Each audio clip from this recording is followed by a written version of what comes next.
बेईमानी करने वाला, छल करने वाला, प्रपंच करने वाला भी अगर मरता है तो उसके नाम के आगे स्वर्ग लिखा रहता है, स्वर्गवासी। मतलब वो कितना भी बेकार है पर उसने एक काम अच्छा करा कि भारत की भूमि पर जन्म लिया। ये मातृभूमि, यह भारत की भूमि कोई सहज नहीं है, सभ्यता, संस्कृति और मर्यादा की देने वाली है, संस्कारों की देने वाली। यहां जन्म लेने वाला कोई साधारण नहीं होता। भगवान की अविरल भक्ति करने वाला, भगवत स्मरण करने वाला कोई साधारण नहीं होता। कोई कोई बगीचे में फूल लगा होता है, वो फूल बड़ा सुंदर दिखता है, परंतु हम उससे भी अच्छा फूल पाने का प्रयास करते हैं, हम उससे भी अच्छा फूल ढूंढने का प्रयास करते हैं। एक महिला को, एक व्यक्ति को, दोनों को बगीचे में छोड़ा गया कि इस बगीचे का सबसे सुंदर फूल जो है उसको तुम तोड़ कर लेकर आ जाओ। जैसे ही वो बगीचे में प्रवेश करे, कितना बड़ा गुलाब का फूल लगा था, बड़ा सुंदर था, इतना सुंदर उनकी दृष्टि में वो आ गया, मन को भा गया और वो उस फूल को लेने लगे। तो दोनों ने विचार करा कि नहीं नहीं, इससे अच्छा फूल हो सकता है आगे होगा, और आगे बढ़े।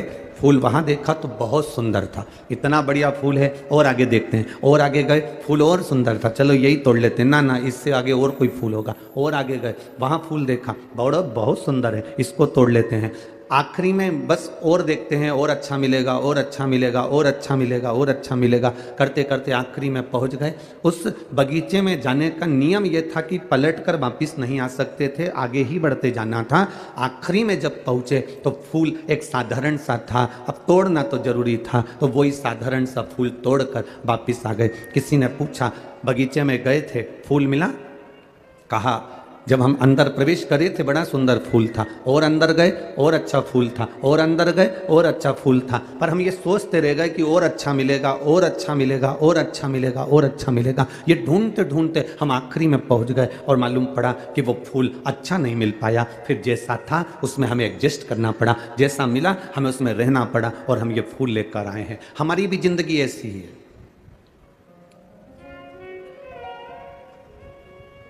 हमें अच्छा लगता है कभी कभी कि बस 1 महीने की बात और है, इसके बाद मेरा जीवन ऐसा होगा, लोग देखेंगे मुझे। 1 महीना और निकल जाता है, फिर उसको आता है, बताओ अभी तक नहीं, बस 15 दिन और बचे, अच्छा फिर समय आने वाला है, फिर 1 महीने बाद देखना मैं क्या करके दिखाती हूँ। फिर 1 महीना आएगा, फिर 1 महीना आएगा, सालों निकलते चले जाते हैं, और अब अच्छा ढूंढने का प्रयास करते करते अपनी जिंदगी को बचपन गंवा देते हैं, जवानी गंवा देते हैं, अधेड़ी गंवा देते हैं, बुढ़ापा निकाल देते हैं, और मरने की कतार पर आ जाते हैं। अच्छा ढूंढते ढूंढते हम पलंग पर पड़ जाते हैं, पर हमको अच्छा नहीं मिल पाता, हमारी जिंदगी वही रोते रोते निकल जाती है। शिव महापुराण की कथा कहती है, अच्छा ढूंढने का प्रयास मत करो, जो तुम्हारे पास में है वो इतना अच्छा समय है, जो तुम गुजार रहे हो वो समय इतना अच्छा है, जो तुम्हारे पास वस्तु है वो इतनी अच्छी है, बस उसी में एडजस्ट करना सीख जाओ, तो तुम्हें अच्छा ढूंढते ढूंढते मृत्यु की सैया तक नहीं पहुंचना पड़ेगा।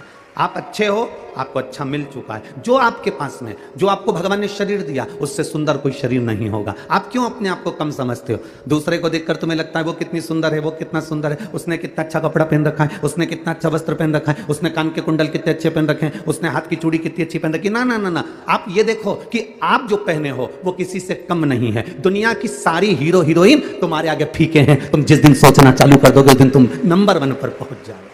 आप अपने आप को तो छोटा समझ रहे हो, अरे मुझसे आगे वो है, मुझसे बड़ा वो है, मुझसे बड़ा वो है, लोग मुझे तो सुनते ही नहीं है, लोग मुझे तो देखते ही नहीं है, लोग मेरी तो बात मानते ही नहीं है, लोग मुझसे तो कोई बात करते ही नहीं है, जो करता है मेरी जेठानी से करते हैं, जो करते हैं मेरी सासू से करते हैं, जो करते हैं मेरी देवरानी से करते हैं। ना ना ना ना, आप अपने आप को छोटा समझ रहे हो, आप अपने आप को नीचा देख रहे हो, आप अपने आप को दुनिया की दृष्टि से आप अपने आप को छोटा समझ रहे हो। जिस दिन अपनी क्वालिटी अपन खुद बनाएंगे, तो अपनी क्वालिटी जब हम खुद बनाएंगे तो मार्केट में भी हम अच्छे ही नजर आएंगे। हम अपनी क्वालिटी बना ही नहीं पा रहे,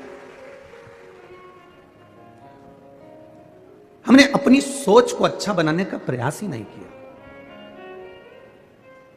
जिस घर में रहते हैं दूसरे का घर देखते हैं, दिवाली पर जाकर पर्दे देखते हैं तो बड़ा अच्छा लगता है, तुम्हारे यहाँ के पर्दे बड़े सुंदर है, तो तेरे यहाँ के पर्दे बेकार हैं। जब भी बात करेंगे तो कहेंगे भाभी जी भैया जी तो इतने अच्छे हैं ना, तुमको चूड़ी भी दिला दी है, तुमको साड़ी भी दिला दी है, भैया जी इतने अच्छे हैं ना, तुम्हें तो हर कभी घुमाने रायपुर भी ले जाते हैं, तुम्हें तो फ्लाइट में भी बिठा दिए, भैया जी तो इतने अच्छे हैं। अपने पति में कमती दिख रही है, ये मुझे कभी घुमाने नहीं ले गए, बल्कि 4 लोगों में जाकर कहना था मेरे पति जैसा दुनिया में कोई नहीं होगा, जो मेरी बात के अनुकूल नहीं, मैं उनके अनुकूल चलती हूं। वो मेरे अनुकूल नहीं चलते, मैं उनके अनुकूल चलती हूं। एक बार सत्यभामा जी को देखकर सत्यभामा जी रुक्मणी जी से बोली कि ये एक बात समझ में नहीं आती दीदी मेरे को। रुक्मणी जी ने पूछा क्या? कौन सा पुण्य करा है इस द्रौपदी ने जिसके 5 पति हैं? कौन सा पुण्य करा इस द्रौपदी ने जिसके 5 पति हैं और वह 5 पति भी इसके कहने में चल रहे हैं? आप देखिएगा जरा, वो पुण्य कौन सा है? दुनिया के लोगों का एक पति, सत्यभामा जी कह रहे हैं हमारा ही भगवान कृष्ण को देख लो, रुक्मणी जी अपने पति को देख लो, अपन 16,108 रानियां, अपना एक पति वो भी अपने कहने पे नहीं चलता, और वो द्रौपदी के 5 पति और पांचों उसके कहने पर चलते हैं। आखिर ऐसा द्रौपदी में कौन सा गुण भरा हुआ है? द्रौपदी के 5 पति, द्रौपदी कह दे कि तुम ये इसका शीश काट दो, वो शीश काट दे, इसके मस्तक की मणि निकाल ला, वो मणि निकाल ला, इसके प्राण हर लो, वो प्राण हर लो। हमारा पति एक कृष्ण तो भी हमारे कहने पर नहीं, और हम 16,108 रानियां, और हमारा पति कहने में नहीं चलता। और ये द्रौपदी के 5 पति होने के बाद भी द्रौपदी के कहने पर चलते हैं। आखिर द्रौपदी के ऐसा क्या पुण्य करा था? द्रौपदी के पास में ऐसा क्या है? द्रौपदी के पास में ऐसा क्या बूटी है? कौन सी जड़ी है? कौन सी ऐसी भभूति है जो द्रौपदी फेंक देती है और 5 पति उसका कहना मानते हैं? ऐसी कई माताएं जो ना जाने कितनी कितनी जगह पर जाकर कहती होंगी हमारा पति हमारी सुनता नहीं है, गुरु जी कोई ऐसा उपाय बता दो ना कि हमारा पति सुन ले। अब गुरु जी की लुगाई से पूछ लो उनका सुनता है क्या? पहले जो तुम गुरु जी के पास गई हो ना पूछने के लिए कि हमारा पति हमारी नहीं सुनता, तो गुरु जी की लुगाई से भी पूछो कि तुम्हारा सुनता है कि ना सुनता है? तुम्हें देता है। अब जरा विचार तो करो, आप कहां भभूति के चक्कर में पड़े हो, कहां दिखावे के चक्कर में पड़े हो? किस दिखावे की तुम बात करते हो? कोई तन दुखी, कोई मन दुखी, कोई धन बिन रहत उदास, तुलसी या संसार में सुखी राम का दास। इस संसार में सब दुखी हैं, केवल सुख तो एक कोई है जो भगवान की भक्ति में लगा हुआ है, भजन में रमा हुआ है, वो दुनिया का सबसे सुखी और सेठ व्यक्ति है। बाकी के सब का हम वर्णन क्या करें कि वो आप भी जानते हो कि सुख कहां, सुख कहां। द्रौपदी, सत्यभामा जी के मन में भाव आ गया, सत्यभामा जी के हृदय में यह भाव आया कि जरा मैं द्रौपदी से पूछूंगी कि तेरे पास कौन सी जड़ी बूटी है, तेरे पास में कौन सी भभूति है, तेरे पास में ऐसा क्या है जो तेरे 5 पति तेरे कहने पर चलते हैं, जरा मैं भी तो सुनूं द्रौपदी से। मैं पूछूं तो द्रौपदी से।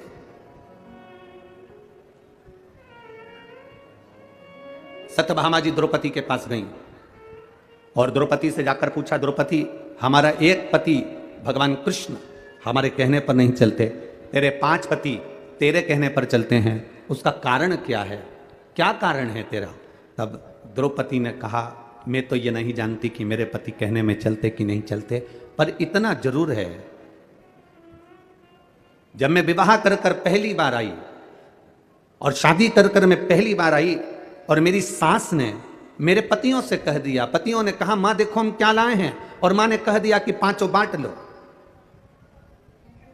मेरे सामने 5 पतियों ने आकर कहा हम क्षमा चाहते हैं, मेरी मां का आदेश है कि आपको बांटा जाए 5 के बीच में। द्रौपदी कहती है अगर आपकी मां का आदेश है तो वो मां केवल आपकी नहीं, मैं शादी कर कर आपके घर आ गई हूं तो वो मां मेरी भी है, उसका आदेश मानना मेरा भी काम है। मैंने इनके पति का, इनकी माता का सम्मान करा। जो नारी अपने पति की माता का सम्मान करती है, अपनी सास का सम्मान करती है, ससुर का सम्मान करती है, आदर के शब्द बोलती है, सत्कार के शब्द बोलती है, घर में बुजुर्गों से इज्जत से बोला जाता है, सम्मान से बोला जाता है। अगर नारी सम्मान के शब्दों से अगर वो पति के माता पिता का आदर कर रही है तो उसका पति पत्नी का आदर करता है और पत्नी के कहने पर चलता है। जब वो मेरे माता पिता के कहने पर चल रही है तो मैं वो एक कितनी सुंदर बात कही कि आप मकान कैसा भी बना लो, मकान कैसा भी बना लो, मकान का नक्शा किसी से भी बनवा लो, मकान का वास्तु किसी को भी बताओ, मकान का वास्तु पूजन किसी से भी कराओ, मकान की पूजन किसी से भी कराओ, उससे मकान में कभी आनंद नहीं आएगा। मकान में बस दो चीजों का होना जरूरी है। मकान बने तब दो अच्छे मिल जाएं तो जिंदगी सवर जाती है। एक मकान बनाने वाला मिस्त्री और दूसरा घर में रहने वाली स्त्री। अगर ये सही हो गए तो मकान सही हो गया।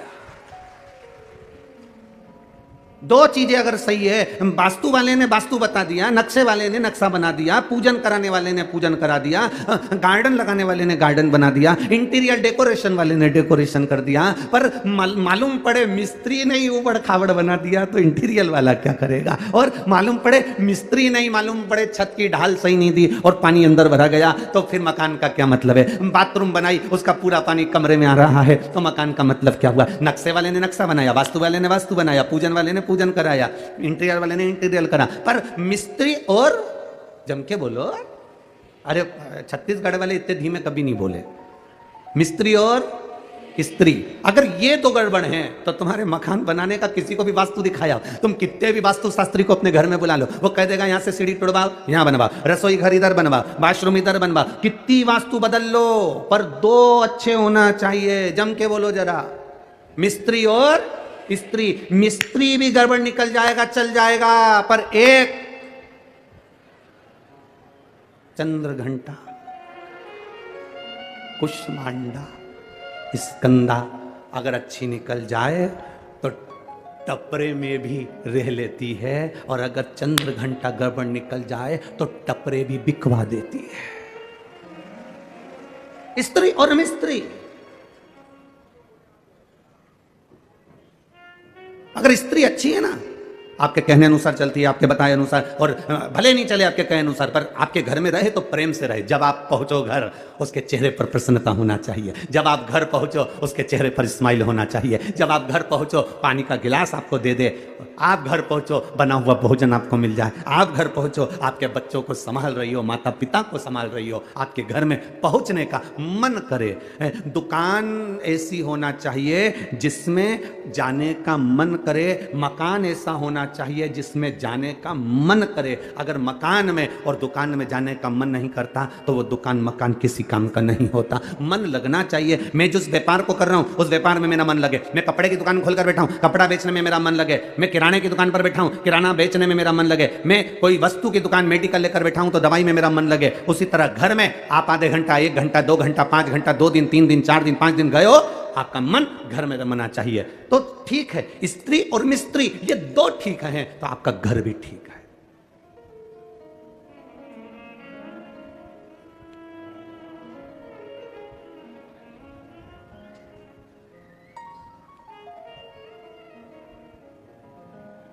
आपका स्वरूप का एक आनंद भी ठीक है।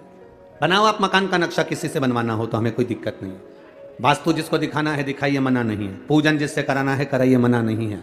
इंटीरियर जिससे कराना है कराइए, पर दो चीजों का स्मरण रखिएगा, मिस्त्री और स्त्री का स्मरण करिएगा।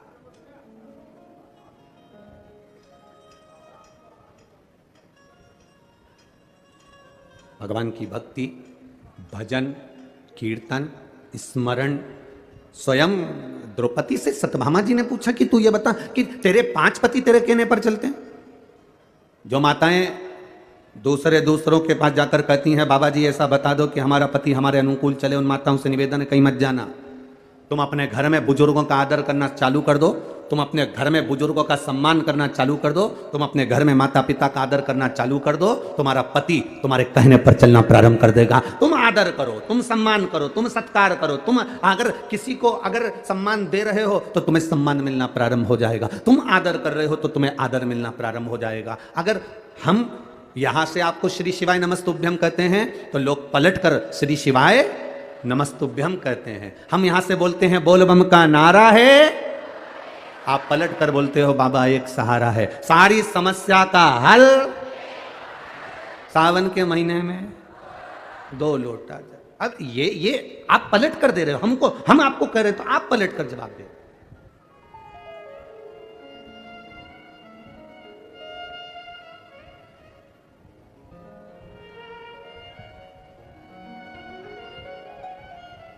या आपके भीतर भाव जागृत हो।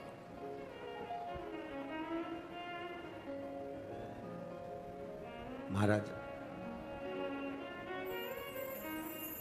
आपके भीतर जब मिलन की आस, परमात्मा के दर्शन की आस प्रबल होती है तब परमात्मा को खुद दर्शन देने आना पड़ता है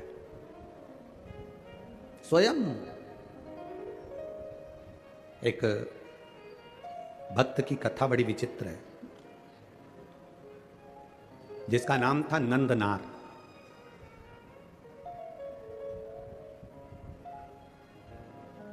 ये नंदनार तमिलनाडु में रहता था।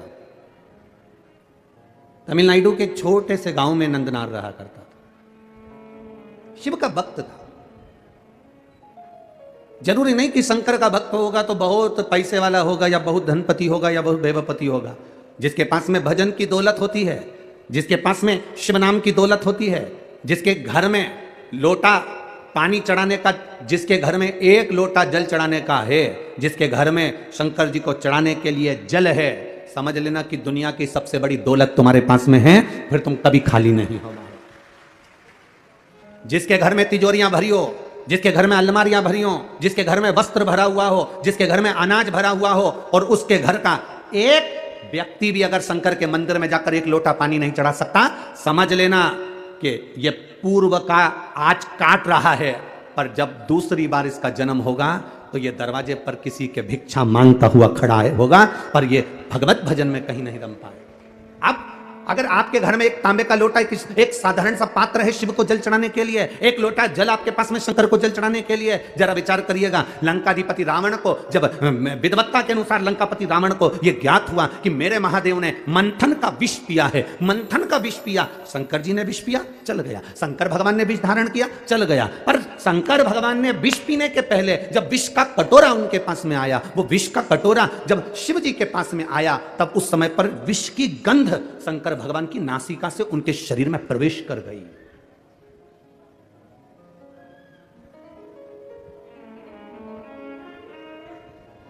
वो ऐसा विक्स का एक ऐसा वो होता है, उसको नाक में ऐसे डालो तो खींचते हैं सर्दी होने पर।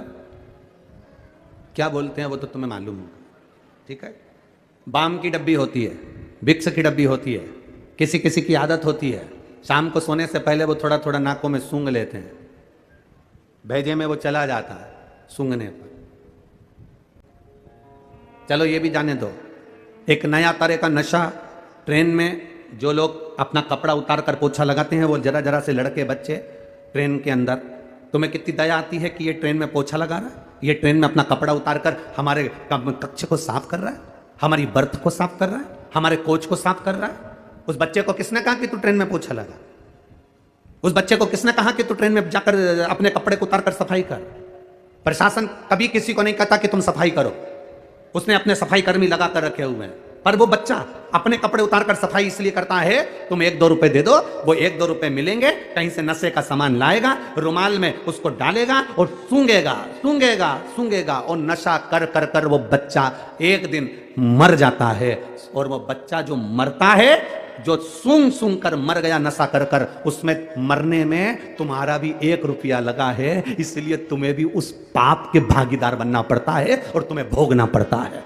इसीलिए शिव महापुराण की कथा कहती है, बेटी गाय और लक्ष्मी 50 बार विचार करना कि कहां तुम दे रहे हो। बेटी को देने से पहले विचार करो कि बेटी किसको दे रहे हो। गौ माता को देने से पहले विचार करो कि गाय किसको दे रहे हो। और लक्ष्मी, किसी भिखारी के कटोरे में पैसा डालने से पहले विचार करना कि कहीं मदिरा पान में तो नहीं लगाएगा, कहीं मांसाहार में तो नहीं लगाएगा, कहीं जुए में तो नहीं लगाएगा, कहीं गलत जगह पर तो नहीं लगाएगा, क्योंकि देने वाले को रोना पड़ता है। 50 बार विचार करो, उसके बाद विचार कर सोचना कि मैं दूं कि ना दूं। अब तुमने, वो बच्चा जो था वो नशा काय से कर रहा था? सूंघने से। सूंघता था और वो नशे में धुत हो जाता।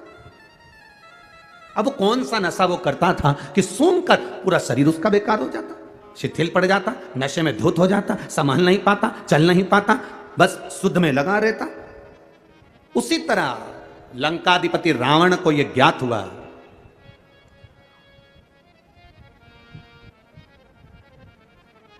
बहुत सुंदर संवाद है, जरा ध्यान दीजिएगा। लंकाधिपति रावण को यह मालूम पड़ा कि मेरे महादेव के सामने विष का कटोरा गया, विष का पात्र गया, और वो विष का पात्र पीने से पहले उनके नासिका से वो सुगंध उनके अंदर चली गई।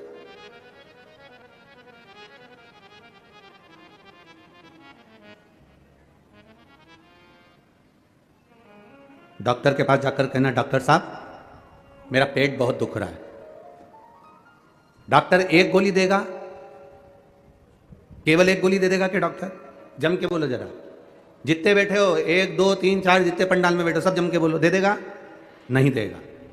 पेट भी दुख रहा है तो डॉक्टर 2 या 3 तरह की गोली देगा। सिर भी दुख रहा है तो डॉक्टर 2 या 3 तरह की गोली देगा। हाथ भी दुख रहा है, डॉक्टर 2 या 3 तरह की गोली देगा। पीठ में दर्द है, 2-3 तरह की गोली देगा। घुटने में दर्द है, 2-3 तरह की गोली देगा। अब तुम डॉक्टर से कह दो, डॉक्टर साहब ये बात तो गलत है, हमारा तो केवल पेट दुख रहा है और तुमने 3-4 तरह की गोली दे दी। एक दे दो ना। डॉक्टर के नहीं, तुमको 2-3 तरह की, ये तुम समझ नहीं पाते। ये जो तुम गोली खाओगे लाल वाली, ये गोली खाओगे तो इसका साइड इफेक्ट नहीं हो, इसलिए तुमको ये वाली गोली, पीली वाली दी। पीली वाली गोली खाओगे तो तुमको ये साइड इफेक्ट ना कर जाए, इसलिए तुमको ये हरी वाली गोली दी। एक गोली के साइड इफेक्ट को हटाने के लिए दूसरी दी जाती, दूसरी के साइड इफेक्ट को हटाने के लिए तीसरी दी जाती है। उसी तरह लंकाधिपति रावण ने सोचा कि भगवान देवाधिदेव महादेव विष तो पी गए, पर महादेव ने जो विष का कटोरा सामने आया और उसकी गंध जो इनके शरीर में चली गई, उस साइड इफेक्ट को हटाया कैसे जा सकता है? तब लंकाधिपति रावण ने देव ऋषि नारद को बुलाया। देव ऋषि नारद से कहा, यह आनंद रामायण का बड़ा सुंदर संवाद है, जरा ध्यान रखिएगा। देव ऋषि नारद को बुलाया और देव ऋषि नारद को बुलाकर कहा, नारद बताओ, महादेव की भक्ति में कुछ तो कमी रह गई है। महादेव भले विष पी लिए, नीलकंठधारी बन गए, पर उनको जो विष की गंध है वो उनके शरीर में पहुंच गई है। मेरे बाबा के अंदर पहुंची हुई वो गंध कैसे समाप्त हो सकती है? जब उनके अंदर की गंध समाप्त हो जाएगी तो मैं जानता हूं कि मेरी जिंदगी भी संवर जाएगी, मैं सोने की नगरी में जाकर बैठ जाऊंगा। तुम बताओ क्या करूं मैं? नारद जी ने कहा, ये मैं नहीं बता सकता। नारद जी ने कहा, मेरे मित्र तुम रुका जी के पास जाओ। तुम रुका जी के पास देव ऋषि नारद ने भेज दिया। लंकाधिपति रावण तुम रुका जी का भजन करने लगे, तुम रुका जी का स्मरण करने लगे। शंकर का कोई उपासक, शंकर का कोई भक्त, शंकर की चर्चा करने वाला, शिव की भक्ति में जनता को, जनमानस को, भक्तों को डुबोने वाला, शिव के स्मरण में रमने वाला, शंकर के मंदिर में रोज 1 लोटा जल चढ़ाने वाला, इसका केवल एक सानिध्य मिल जाए, इसका केवल एक दर्शन भी हो जाए तो समझ लो कि तुम्हारी जिंदगी सार्थक हो गई, तुम्हारा जीवन सार्थक हो गया। आज लंकाधिपति रावण तुमरुका जी का दर्शन करे हैं।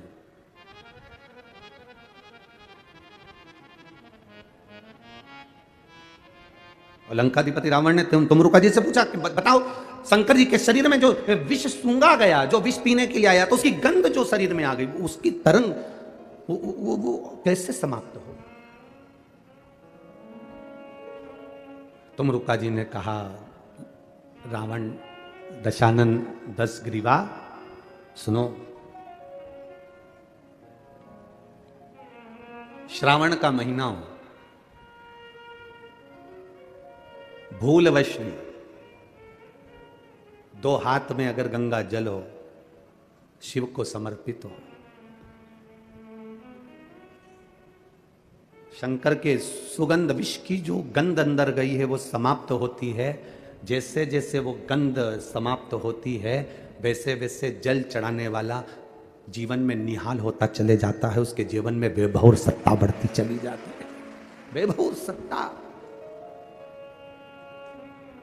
हंसते हैं लोग कावड़ यात्रियों को देखकर, हंसते हैं लोग कावड़ियाओं को देखकर। लोग हंसी कर करके अपने अपने फेसबुक आईडी पर, अपने अपने यूट्यूब पर, अपने अपने मोबाइल पर, इंस्टाग्राम पर ये कावड़ियों को देखकर हंसकर इनका वीडियो बना बना कर डालते हैं कि ये पढ़े लिखे नहीं हैं, ये नहीं है, ये वो नहीं है। दुनिया के लोग, ताना देने वाले, अपशब्द कहने वाले, कई तरह के लोग हैं जो सनातन धर्म पर उंगली उठाते रहते हैं 24 घंटे बैठकर। कई लोग ऐसे हैं जो सनातन धर्म पर केवल आक्षेप लगाते रहते हैं 24 घंटा। उनके पास कोई काम नहीं रहता। क्या होता है कांवड़ चलाने से? इससे तो घर में बैठे रहो, थोड़ा सा पढ़ाई कर लेना चाहिए, स्कूल का बैग उठा लेना चाहिए। कहाँ कांवड़ उठा उठा कर जा रहे हो? कौन ने कहा तुमको कांवड़ उठाने के लिए? ये दुनिया के लोग हैं जो ताना दिए बिगर नहीं रह सकते। उनको जवाब है तुमरुका जी का, उनको जवाब है देवऋषि नारद का, उनको जवाब है लंकाधिपति रावण का।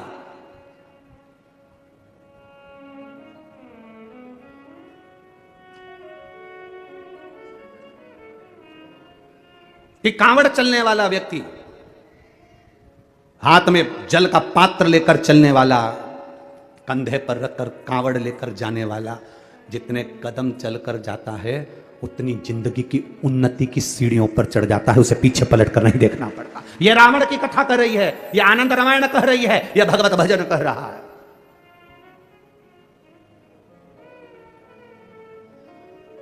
हंसेंगे दुनिया के। ये आप कथा में आए हो ना, तिल्दा नेवरा में पहुंचे हो तो लोग हंसेंगे। अभी रायपुर में सुन ली तुमने, भिलाई में सुन ली तुमने, और कहाँ सुन ली थी रे? सुहेला सुन ली तुमने,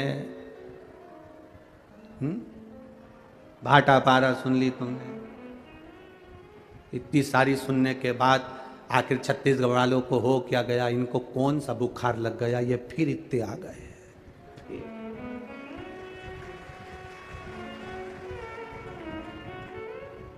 ये सब अपने घर से क्या फ्री हैं? लोगों को बड़ी चिंता, बड़ा टेंशन रहता है। क्या ये हो क्या रहा है आखिर? समझ में नहीं आता। अब ये घनश्याम जी अग्रवाल जी ने ग्राउंड भी बड़ा करा, ऐसा नहीं, इनने भी सोच समझ के कि तुम आओगे हो। पर जितनी भी सोच, जहाँ जहाँ कथा बाबा की होती है और भोलेनाथ जी की जो कथा होती है, लोग अच्छे से अच्छा करना चाहते हैं, बड़े से बड़ा पंडाल लगाते हैं, बड़े से बड़ा ग्राउंड ढूंढते हैं। पर उनको बताएं कि क्या बताएं? वो कहते हैं गुरुजी हमने तो सबसे बड़ा ग्राउंड करा था, अब हम क्या कर सकते हैं? हमने कहा तुम कुछ नहीं करते, बाबा का काम ही ऐसा है। जैसे एक मुट्ठी चावल कुकर में रख दो बनने के लिए, वो पूरा कुकर भर देते हैं। उसी तरह ये शिव पुराण भी ऐसी है, इसके लिए जितनी जगह ढूंढो ये चावल की तरह फैल जाती है। ये है ही ऐसी। उसके भक्त, उसके भजन करने वाले, उसके स्मरण करने वाले, उसका कीर्तन करने वाले, उसका मंत्र जाप करने वाले और उसके सहारे जीने वाले, वो साधारण नहीं हो सकते। लंकाधिपति रावण ने कहा कि मेरे प्रभु के ये विष की जो गंध उनके शरीर में चली गई, वो गंध कैसे समाप्त हो? वो कैसे उनके अंदर वो समाप्ति का हो? तो कह दिया सावन का महीना हो, हाथ में गंगा जल भरा हो, रावण लंकेश दशानन दसग्रीवा जाकर शिव को चढ़ाया जाए, शंकर को। हाँ,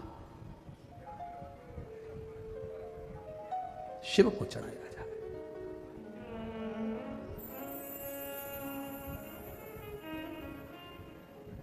कावड़ का एक नियम रहा है, आप लोगों के स्मरण में होगा।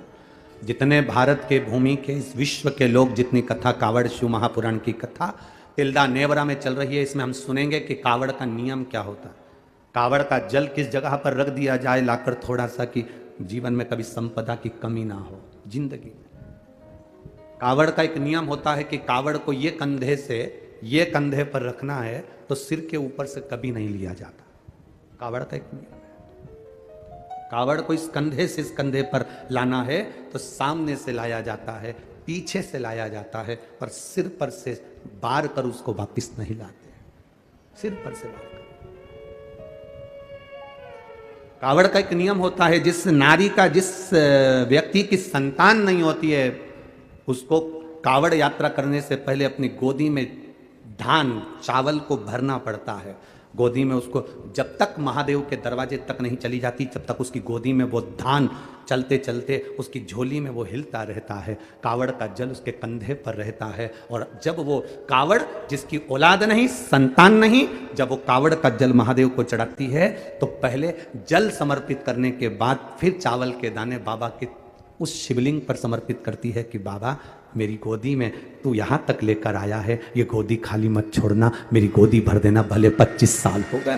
कावड़ यात्रा का नियम है, सिर पे से बार कर वापिस नहीं आती, सम्मुख से कावड़ निकल जाती। लंकाधिपति रावण को सुध पड़ी जब तुमरुका जी ने कहा जाओ लंकेश, अगर तुम चाहते हो कि शंकर के शरीर में गंध पहुंची है उस विष की गंध को समाप्त करना है, तो तुम जाकर महादेव को जल अर्पित करो सावन के महीने में। उसी को हमारे यहां कावड़ कहा गया।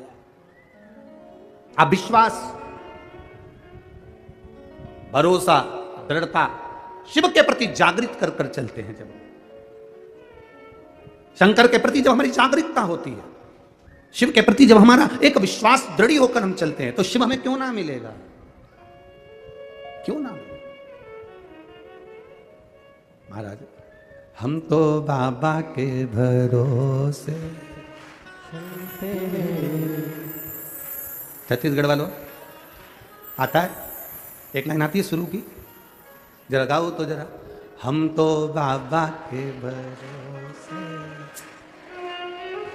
हम तो बाबा के भरोसे चलते हैं, हम तो बाबा के भरोसे चलते हैं, भोले बाबा के भरोसे चलते हैं, भोले बाबा के भरोसे चलते हैं, भोले बाबा के भरोसे चलते हैं, भोले बाबा के भरोसे चलते हैं, हम तो बाबा के भरोसे चलते हैं, हम तो बाबा के भरोसे चलते हैं, ओ घड़दानी के भरोसे चलते हैं, ओ घड़दानी के भरोसे चलते हैं, कुबेर भंडारी के भरोसे चलते हैं, कुबेर भंडारी के भरोसे चलते हैं, महाकाल बाबा के भरोसे चलते हैं, महाकाल बाबा के भरोसे चलते हैं, ये दुनिया वाले चलते हैं, ये दुनिया वाले चलते हैं, ये दुनिया वाले जलते हैं, ये दुनिया वाले चलते हैं, हम तो बाबा के भरोसे चलते हैं, हम तो बाबा के भरोसे चलते हैं, भोले बाबा के भरोसे चलते हैं, भोले बाबा के भरोसे चलते हैं, जो पंडाल के अंदर और पंडाल के बाहर दोनों हाथों से बड़े प्रेम से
बाबा ने हमको चलना सिखाया, बाबा ने हमको चलना सिखाया, सब भक्तों से मिलना सिखाया, सब लोगों से मिलना सिखाया।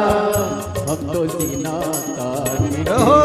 चलते हैं, हम तो सीना तान के चलते हैं, हम तो बाबा के भरोसे चलते हैं, हम तो बाबा के भरोसे चलते हैं। ये दुनिया वाले जलते हैं, ये दुनिया वाले जलते हैं, ये दुनिया वाले जलते हैं, ये दुनिया वाले जलते हैं। भोले बाबा के भरोसे चलते हैं, भोले बाबा के भरोसे चलते हैं, शंभू बाबा के भरोसे चलते हैं, शंभू बाबा के भरोसे चलते हैं। भोले बाबा के भरोसे चलते हैं, भोले बाबा के भरोसे चलते हैं, शंभू बाबा के भरोसे चलते हैं, शंभू बाबा के भरोसे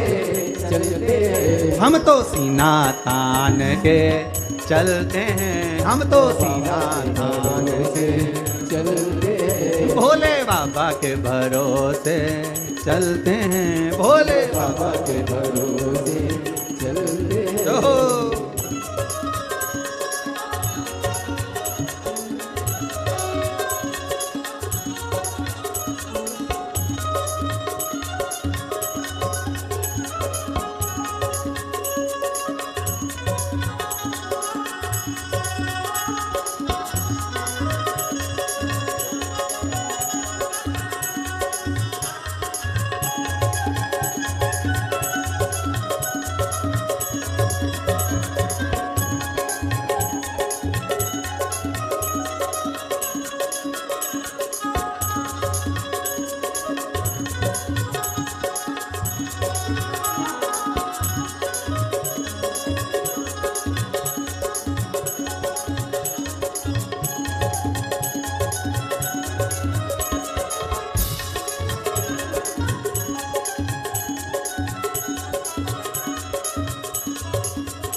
शंभू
बाबा हमारा साथी कहाँ है, बाबा हमारा साथी कहाँ है, बनके हमारा साथी कहाँ है, बनके हमारा साथी कहाँ है। हम तो इनके भरोसे पलते हैं, हम तो इनके भरोसे पलते हैं, हम तो बाबा के भरोसे चलते हैं, हम तो बाबा के भरोसे चलते हैं। ये दुनिया वाले जलते हैं, ये दुनिया वाले चलते हैं ये दुनिया वाले चलते हैं, ये दुनिया वाले चलते हैं भोले बाबा के भरोसे चलते हैं, भोले बाबा के भरोसे चलते हैं हम तो बाबा के भरोसे चलते हैं, हम तो बाबा के भरोसे चलते हैं भोले बाबा के भरोसे चलते हैं, भोले बाबा के भरोसे चलते हैं शंभू बाबा के भरोसे चलते हैं, शंभू बाबा के भरोसे चलते हैं ओ घरदानी के भरोसे चलते हैं, ओ घरदानी के भरोसे चलते हैं भोले बाबा के भरोसे चलते हैं, भोले बाबा के भरोसे चलते हैं शंभू बाबा के भरोसे चलते हैं, शंभो बाबा के भरोसे चलते हैं बाबा के भरोसे चलते हैं, गोबरबटारी के भरोसे चलते हैं हार हार महादेव अपने स्थान पर बैठकर भगवान देवादिदेव महादेव से अपने हृदय की बात भाव के साथ में बाबा को दिल से हृदय से नमन कर कर भाव के साथ में अधिक मास भी है, श्रावण का महीना भी है, शिव महापुराण की कथा भी है। जितने भी कार्यकर्ता हों वो भी बैठकर बोलना, जो भी जहाँ मन पड़े वहाँ बैठकर दिल के साथ में एक बार बाबा से भाव के साथ में प्रार्थना करो। बाबा, हम जिस कार्य के लिए आए हैं तेरी अविरल भक्ति को पाएं, तेरे चरणों में रमे रहे। खाली झोली लाए हैं, भरकर झोली लेकर जाए। ऐसी कृपा बनाए।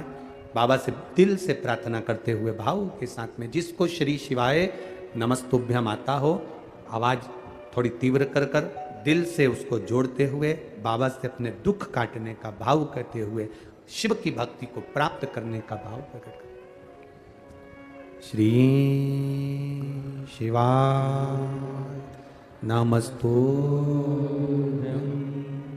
श्री शिवाय नमस्तुभ्यं, श्री शिवाय नमस्तुभ्यं, श्री शिवाय नमस्तुभ्यं, श्री शिवाय नमस्तुभ्यं।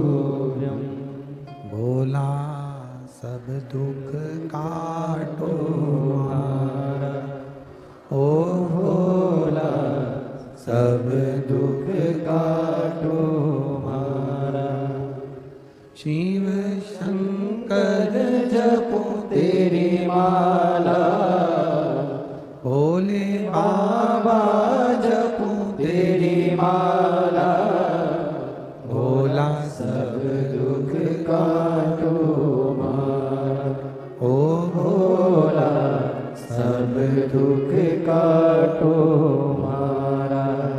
वेश मंगल मंगलकारी, वेश मंगल मंगलकारी। शमशान वासी हमारा, शमशान वासी हमारा।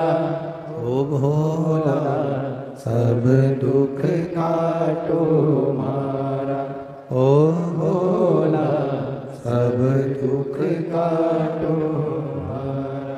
भगवान शिव की कथा करती है, लंकाधिपति रावण ने भगवान शिव जी को जो विष की गंध भीतर पहुंची, उस भाव से शंकर को जलाभिषेक किया।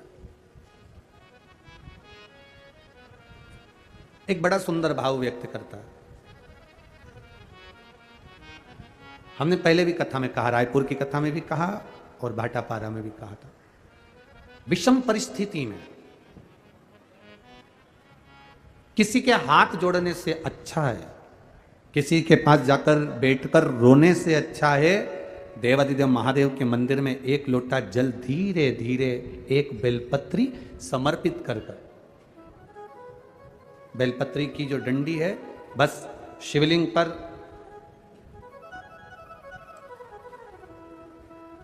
ये शिवलिंग, ये जलाधारी, ये माता पार्वती जी का हस्त कमल शिवलिंग, ये बेलपत्री, ये दंडी का जो मुख है वो अशुक सुंदरी की ओर समर्पित कर कर एक लोटा जल धीरे धीरे, बिल्कुल धीरे धार में अपने हृदय की बात बाबा से दिल से कहते हुए, बाबा बहुत दुखी हूं, बहुत कष्टमय जीवन है बाबा, बहुत तकलीफ में जीवन चल रहा है, और तू ना संभालेगा तो संभालेगा कौन?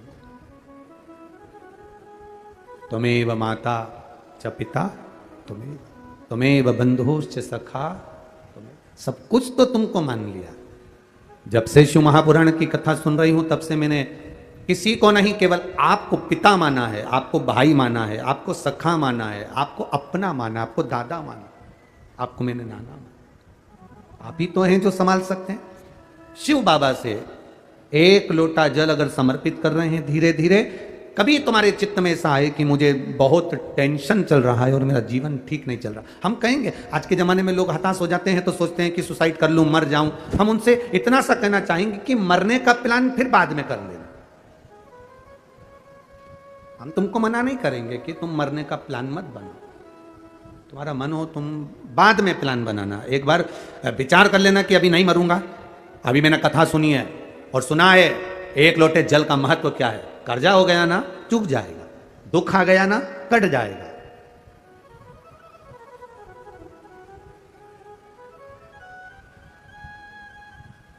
कर्जा भी हो गया तुम कटेगा मिटेगा, मरना उसका कोई एक प्लान नहीं है कि कर्जा तुम मर जाओगे तो कर्जा तुम्हारा चुक जाएगा। ना ना ना ना, कर्जा हो गया ना चुकाएगा बाबा। तुम्हारा विश्वास दृढ़ रखो, अपने भजन के बल को बढ़ाओ, शिव मंदिर में जाने का समय का आनंद पाओ, शंकर जी पे एक लोटा जल चढ़ाओ तो दिल से चढ़ाओ, राम नाम कृष्ण नाम शिव नाम जो जप रहे हो उसको दिल से जपो, भगवान की भक्ति दिल से करो। आया हुआ समय, आया हुआ दुख कटेगा, थोड़ा समय लगेगा, धीरे धीरे धीरे धीरे वो कट जाएगा। वो बर्तन होता है ना बहुत काला हो जाता है तो उसको माताएं रगड़ती है, वो साफ नहीं होता तो फिर क्या करते हैं उस बर्तन को? अगर बर्तन साफ नहीं हो ना तो फिर उसको क्या करते हैं, उसमें छाछ भर देती है, दही भर देती है, नींबू लगाकर छोड़ देती है, खट्टी चीज से वो साफ हो जाएगा। तो थोड़ा अगर समय लग रहा है और लगे कि तुमको कि ये ठीक नहीं हो रहा तो समझ लेना कि भगवान ने भी कोई छाछ भर दी होगी, भगवान सुन क्यों नहीं रहा, भगवान ने भी कोई दही भर दिया होगा, ये समर क्यों नहीं रहा, ये ठीक समय आ क्यों नहीं रहा, आएगा। थोड़ा बाबा पर भरोसा रखो, विश्वास रखो, सारी समस्या का हल एक लोटा आप बाबा को समर्पित करो। बोल बम का नारा है, बाबा एक, उसके सहारे जियो ना, हम क्यों संसार वालों के सहारे जियो। एक तमिलनाडु में नंदनार नाम का एक मजदूर रहता था जिसको बधुआ मजदूर कहते हैं। बधुआ मजदूर मतलब किसी के यहां, किसी सेठ के यहां, किसी धनपति के यहां किसी को बेच दिया जाता है, ये आज से तुम्हारा नौकर है।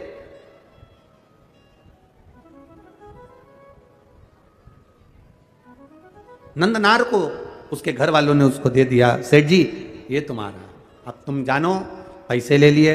नंदनार उनके यहाँ काम करने लगा। नंदनार खेती का काम करता, मजदूरी करता, बहुत दिन भर उससे काम करवाते, पैसा में खरीदा है तो फिर तो काम करवाएंगे। इसीलिए तो हम आप लोगों से कहते हैं लड़का लड़की की शादी करो तो पैसे से मत करो कि साहब हमने 10 लाख रुपए लूंगा, एक गाड़ी, फ्रिज, कूलर, वॉशिंग मशीन सब देना पड़ेगा, तब मैं लड़के की शादी तुम्हारे यहाँ करूंगा। मतलब तुम लड़के को बेच दिए। अब लड़के को तुमने अगर ससुराल वाले को बेच दिया है तो ससुराल वाले, अब तुम ये मत कहना कि तुम्हारा छोरा है, तुम्हारा बेटा है। तुमने एक गाड़ी, एक फ्रिज, एक वॉशिंग मशीन, एक इतना सोना, चेन, अंगूठी, मोबाइल, पर्स, इसके चक्कर में तुमने अपने लड़के को लड़की वालों को दे दिया। अब तुम ये छोड़ दो कि लड़का तुम्हारा है। अब वो तुमको पापा जी भले कहले पर तुम्हारा सम्मान नहीं करेगा, सम्मान वो अपने ससुर का करेगा, क्योंकि 10 लाख की गाड़ी, एक फ्रिज, एक वॉशिंग मशीन, एक 2 जोड़ कपड़े में तुमने बेच दिया। अब बेच दिया तो वो आदर उनका करेगा, आपको बोलेगा पापा, उनको बोलेगा पापा जी। आपको बोलेगा मम्मी और उनको बोलेगा मम्मी जी। बोलना पड़ेगा क्योंकि जगदम्बा वहीं खड़ी है। नहीं बोलेगा तो ये चंद्र घंटा घंटा बजा देगी। बोलना पड़ेगा, खरीदा है। घर में बहू लेकर आना, कार वाली कभी मत लाना, संस्कार वाली लेकर आ जाना। कार वाली बहू मत लाना बाबा, संस्कार वाली लेकर आना। जब संस्कार वाली बहू हमारे घर में प्रवेश करती है तो वो हमारे जीवन को सार्थक करती है। विद्वत ब्राह्मण जन, भूदेवता, पृथ्वी के देव ब्राह्मण जन जब किसी लड़का और लड़की की पत्रिका मिलाते हैं, गुण मिलाते हैं, तो वह यही देखते हैं कि संस्कारवान लड़की इनके घर में प्रवेश करे। भूदेव यही चाहते हैं, ब्राह्मण यही पूजन पाठ के माध्यम से आपको वर प्रदान करते हैं। ब्राह्मण देवता आपको ये वर देने का प्रयास करते हैं कि आपके घर में सुख समृद्धि, सुख शांति, वैभव, प्रतिष्ठा सब बनी रही। ये भूदेव का एक आनंद है, ये ब्राह्मण देव का एक आनंद है।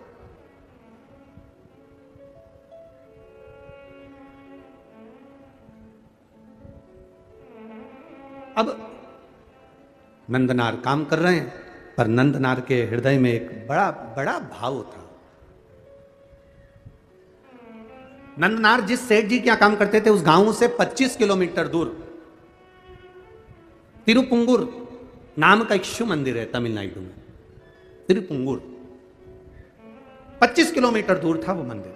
नंदनार शिव की भक्ति में रमे रहते थे, खेती करते, काम करते, दलिया धोते। सेठ भी ऐसा कि 24 घंटे में से केवल 4 घंटा उसको आराम करने देता, बाकी का 20 घंटा उसको रधेड़े रखता, काम करवाता रहता। वो भी बेचारा मजदूर था, बधुआ था, बंधा हुआ था, कर रहा। निवेदन आप सबसे, धन से किसी को बांधने का प्रयास मत करो। धन और भय से कभी मत बांधना। आज तक इस शिव महापुराण की कथा में आपको कभी भय नहीं बताया कि तुम अगर शंकर जी को जल नहीं चढ़ाओगे तो तुम्हारे साथ ऐसा हो जाएगा, तुम अगर शंकर जी का व्रत छोड़ दोगे तुम्हारे साथ ऐसा हो जाएगा, तुम अगर शंकर जी के साथ ऐसा करोगे तो तुम्हारे साथ ऐसा हो जाएगा, क्योंकि शिव महापुराण में कहीं भय लिखा ही नहीं है।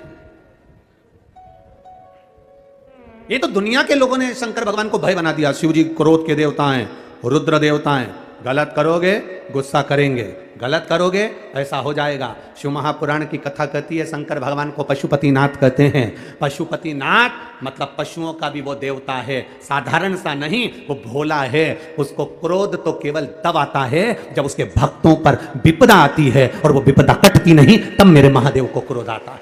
हर कभी शिव जी को क्रोध नहीं आता, हर कभी शंकर भगवान को क्रोध नहीं आता।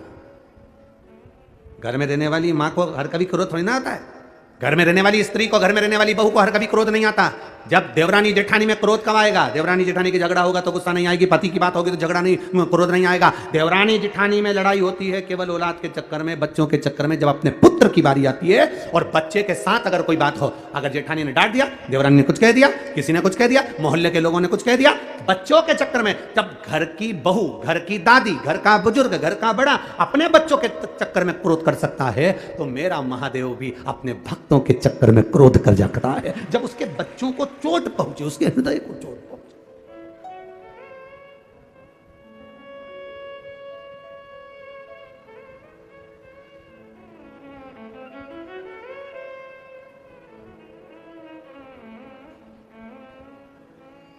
जब हृदय में यह विचार, अब कई लोग कह देते हैं भगवान बड़े गुस्सेले हैं, शंकर भगवान का।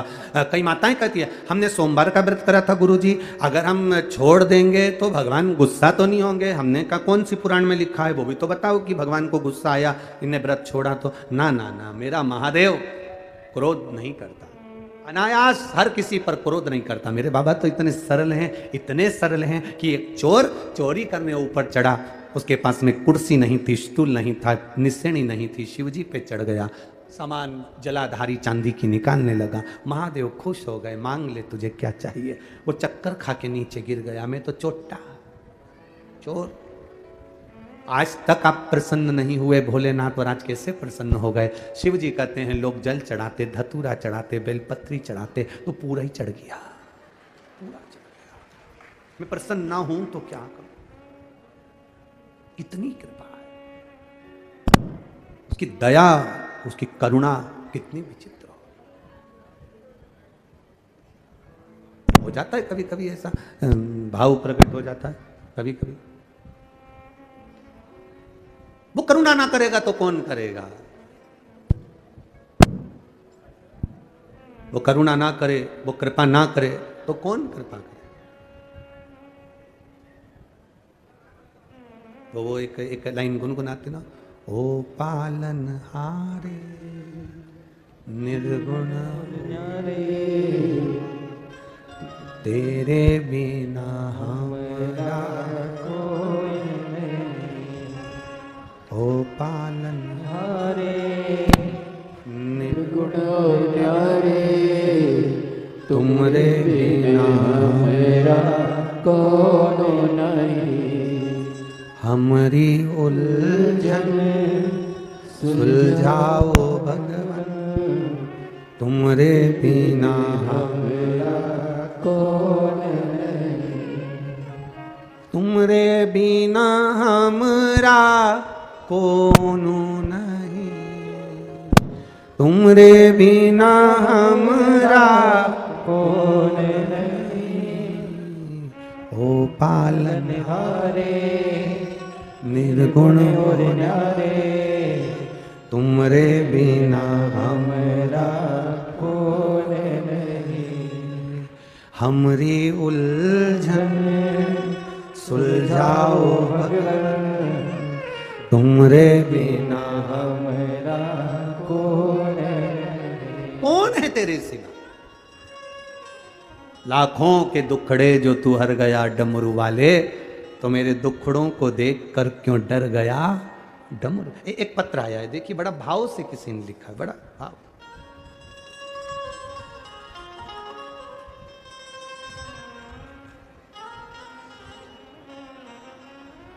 मेरा नाम पूर्णिमा साहू है, मेरे पति का नाम लक्ष्मण साहू है। मैं बिलासपुर सिरगिट्टी आवास पारा की रहने वाली हूँ। वार्ड क्रमांक 10, मोबाइल नंबर ये। कहीं बैठी हो तो हाथ हिलाइएगा।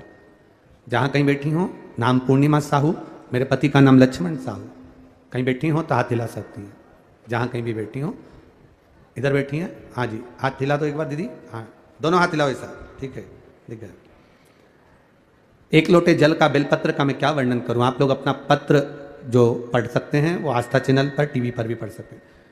बाबा वर्णन करूं, बाबा ने तो इतना दे दिया कि मैं बोलूं। मेरे शरीर में बहुत सारी परेशानी होती थी। बच्चेदानी में सूजन, बच्चेदानी के अंदर छाले पड़ गए, पत्थरी हो गई और बड़ी परेशानियां हो गई, गांठ जैसा भाव हो गया। मेरा बीपी हमेशा लो ही रहता था और मुझे सांस लेने में भी परेशानी होती थी। खांसती थी तो मेरे मुंह में से खून निकलता था। जब खांसने में मुंह से खून निकलने लगा तो हमने बड़े बड़े डॉक्टरों में दिखाना चालू करा। डॉक्टरों को दिखाते और मालूम पड़ा कि टीवी की बीमारी बता दी। गुरुदेव बड़ी तकलीफ में आ गए। मेरी मम्मी ने बोला कि तुम शंकर की कथा सुना करो, टीवी पर आती है, शिव महापुराण की सियोर वाला महाराज बाजता है। कुंदकेश्वर महादेव के नाम से जो भी जांच कराओ, बाबा का नाम लेते जाना, कुंदकेश्वर महादेव का नाम लेना और जांचें कराते रहना, दवाई लेते रहना। सियोर वाला महाराज बोलता है दवाई भी खाओ और बाबा पर भरोसा रखो। बाबा पर भरोसा रखते हुए अचानक फिर तकलीफ बढ़ गई, सीने में दर्द बढ़ गया और फिर एक्सरे चालू हुए। वापिस फिर दिखाया तो उसमें टीवी बताई। गुरुदेव सब घबरा गए। तब मेरी माता ने कहा एक काम करो, शिवजी पे चढ़ा हुआ जल पीना चालू करो, एक बेलपत्र खाना चालू करो। मेरे घर के लोग जाते, जल चढ़ाते, पानी लाकर मुझे देते, पीना चालू करा। बाबा की कृपा से हमने बड़े हॉस्पिटल में रायपुर में फिर दिखाया। ऐसी कृपा बाबा ने करी। 2 हॉस्पिटल की रिपोर्ट आपको लगाई जिसमें टीवी बताया गया है। अगली रिपोर्ट जब आई तो मेरी टीवी का रोग समाप्त हो गया था और मैं ठीक हो गई। इसलिए बाबा को यहाँ नमन कर लिया। आप ठीक है बाबू? एक बार दोनों हाथ उठाकर बोलो हर हर महादेव। शिव तत्व। एक पत्र बड़ा सुंदर आया है। जयंती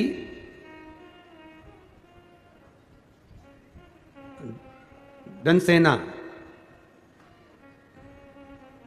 जयंती जनसेना राजगढ़ छत्तीसगढ़ से, रायगढ़ छत्तीसगढ़ से आई हूं। कहीं बैठी हो? मेरी जेठानी की बहू की शादी को 9 साल हो गए थे, कोई संतान नहीं थी। बहुत इलाज कराया गुरुदेव। कहीं बैठी हो तो हाथ हिला सकती हैं।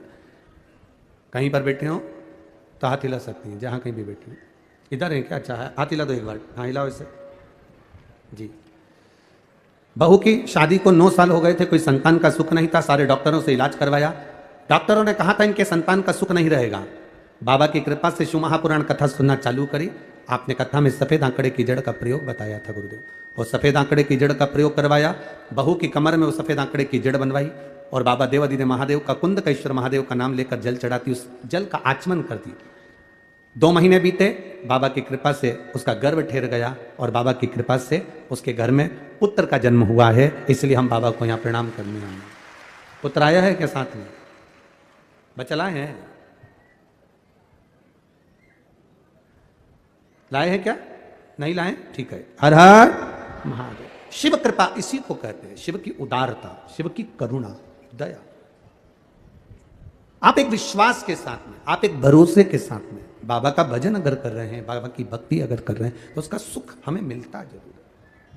खाली ना जाता कोई दर से तुम्हारे, खाली ना जाता, सब बोलिए, दर से तुम्हारे, मैं भी खड़ा हूँ नदी बाहे पसारे, अपने हृदय से लगा लो,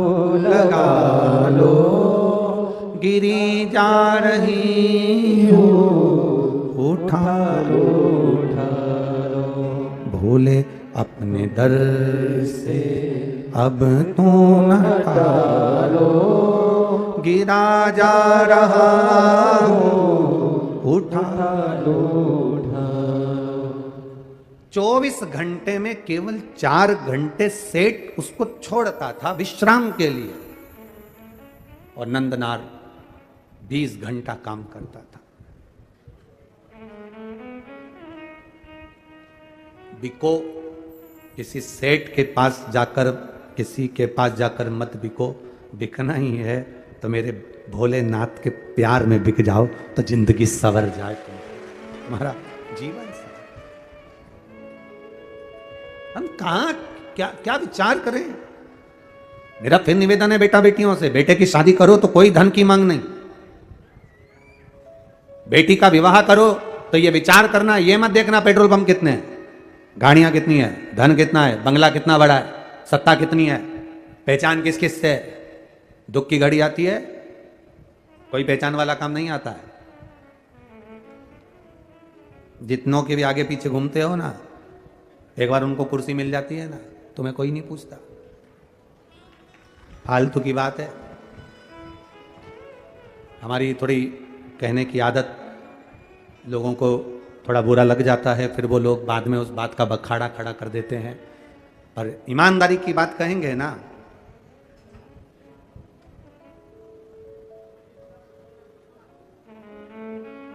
घोड़े के पीछे, और बोल दें, बोलो छत्तीसगढ़ वाले बोल दें पक्का, घोड़े के पीछे और किसी सत्ताधारी, वैभवपति, धनपति, पैसे वाले के आगे या पीछे कभी ना चलना। घोड़ा भी लात मार देता है और ये भी लात मार देते हैं। बहुत सोचिए। ये साहब अपना बस एक बार अगर अपना काम बन गया ना, बस उसके बाद फिर गायब, समाप्त।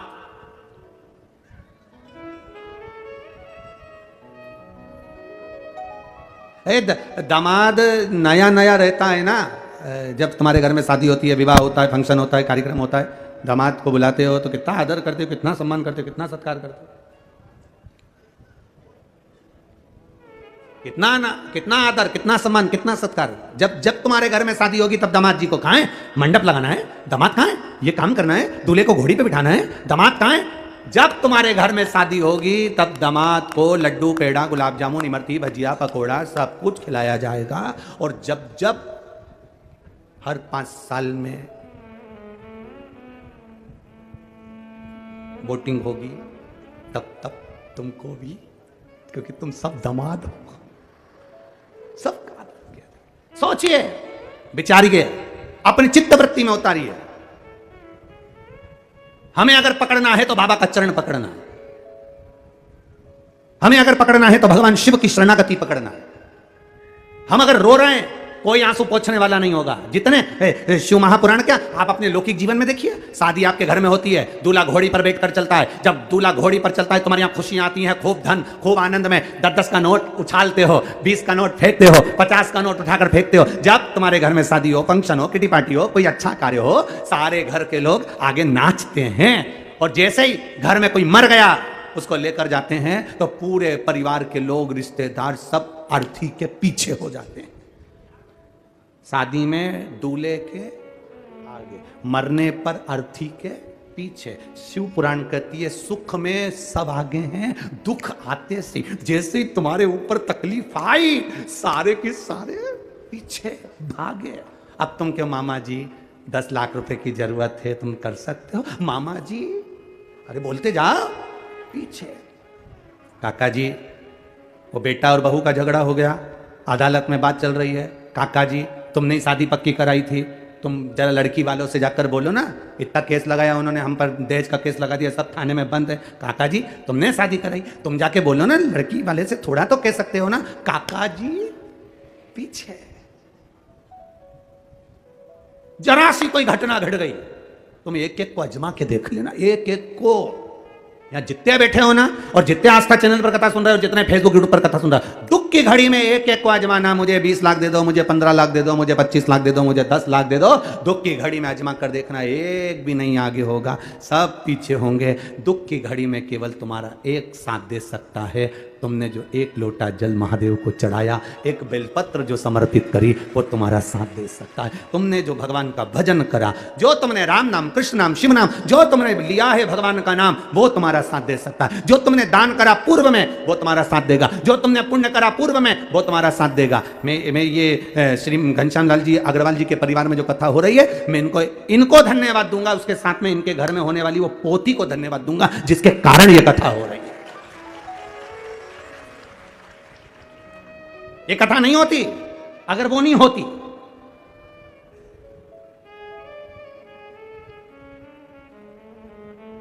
क्या नाम है उसका, उस बेटी का नाम क्या है? प्रियंक, दीपिका, देविका।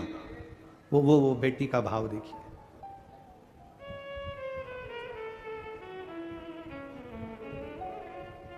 शिव कथा उसी देविका ने जो जन्म लिया है, उस बेटी ने, बस हाँ यही है। इसी के जन्म लेने पर, इसी के जन्म लेने पर संकल्प लिया गया था, अगर घर में बच्ची का जन्म होता है तो हम एक बार बाबा देवादिदेव महादेव कृपा कर दे तो शिव महापुराण की कथा का। ये शिव तत्व है, ये शंकर की उदारता। ये कोई तुम्हारे पूर्वजों में से कोई अच्छा जीव जिसने दान पुण्य संकीर्तन भजन कीर्तन स्मरण किया होगा, वो जन्म ले लेता है, उसके पुण्य प्रबल होते हैं। घर के माता पिता दादा दादी और परदादा दादी के कोई पुण्य प्रबल हुए होते हैं, तब जाकर ये शिव पुराण की कथा अपने परिवार में हो रही होती है। ये विचार करिए। और लाखों भक्त, करोड़ों लोग इस कथा का स्मरण कर रहे हैं। केवल तिल्दा नेवरा में छत्तीसगढ़ की धरा पर जितने बैठे वो नहीं, केवल आस्था चैनल पर फेसबुक यूट्यूब पर ना जाने करोड़ों करोड़ों लोग दिन भर इस कथा का रसतत्व ग्रहण कर रहे हैं। ये हमारे भीतर का भाव होना चाहिए कि हमें अगर 24 घंटे में से 4 घंटे सोने के लिए, विश्राम के लिए उस नंदनार को दिए जाते थे, बाकी के 20 घंटे उससे काम लिया जाता था, पर उसके मुंह पर सल नहीं आता था, क्योंकि वो शिव के भरोसे रहता था। अगर तकलीफ आई है, मिटाने वाला मेरा महादेव है। भोलेनाथ दया करना, मैं तेरे भरोसे हूँ। जितने बैठे हो एक बार दिल से बोलिए, मेरे बाबा दया करना, मैं आवाज नहीं आई, जरा जम के फिर से बोलिए, मेरे बाबा दया, मैं तेरे भरोसे, ना घर के भरोसे हूँ, ना परिवार के भरोसे हूँ, ना घर के भरोसे हूँ, ना परिवार के भरोसे हो, मेरे बाबा दया करना, मैं तेरे भरोसे हो, मेरे बाबा दया करना, मैं तेरे भरोसे हो, ना इनके भरोसे हूँ, ना उनके भरोसे हो, ना इनके भरोसे हो, ना उनके भरोसे हो, मेरे बाबा दया करना, मैं तेरे भरोसे हूँ, मेरे बाबा दया करना, मैं तेरे भरोसे हम उसके सहारे जिए, दुनिया के भरोसे पर नहीं जीना। दुख आएगा सब साथ छोड़ देंगे, कौन आने वाला है? अच्छा, फिर एक प्रश्न आपसे करें, उत्तर देना। जब व्यक्ति वेंटिलेटर पर पड़ा रहता है, हॉस्पिटल के उस आईसीयू रूम में, वेंटिलेटर के रूम में, तुम लोगों को जाने देते हैं क्या? सुबह 5 मिनट, आधा घंटा, 1 घंटा मिलने का कह देते हैं, एक आध जनी जाना, चप्पल बाहर उतारना, अंदर जाना। चप्पल कहाँ उतारना? अरे जम के तो बोलो, बाहर। अब तुम कहोगे कि वेंटिलेटर का रूम है तो हमारी चप्पल क्यों बाहर उतरवा? चप्पल बाहर। उस वेंटिलेटर के रूम में जाने के लिए उसकी चप्पल भी अलग होती है। बोलो सही है कि गलत है? वो चप्पल पहन लो, अंदर चले जाओ, सफाई होना चाहिए। डॉक्टर को भी मालूम है कि